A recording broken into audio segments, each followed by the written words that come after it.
बिस्मिल्लाहिर्रहमानिर्रहीम। Hello and अस्सलाम वालेकुम। मैं हूं हिना अजमीन, तो वेलकम करती हूं आपको अपने चैनल पर और साथ में आपका शुक्रिया अदा करती हूं क्योंकि आपने अपना कीमती वक्त निकाला मेरे वीडियो को देखने के लिए। होटल के सामने श्रीनगर हाईवे पर गाड़ी में आग भड़क उठी। आग के बायस गाड़ी मुकम्मल तौर पर जल गई। इमदादी टीमें मौके पर पहुंच गईं। ये दूसरा वाकया है आज इस्लामाबाद में। इसकी क्या वजह हो सकती है कि गाड़ियों को आग लग जाती है? ऐसा क्या है, चल के वीडियो देखते हैं।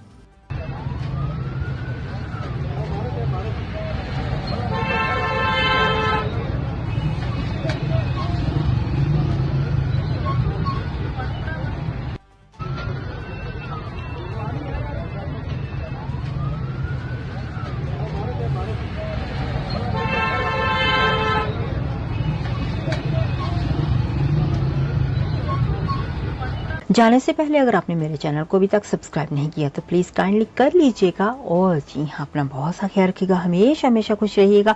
नेक्स्ट वीडियो तक के लिए मुझे इजाजत दीजिएगा। अल्लाह हाफिज।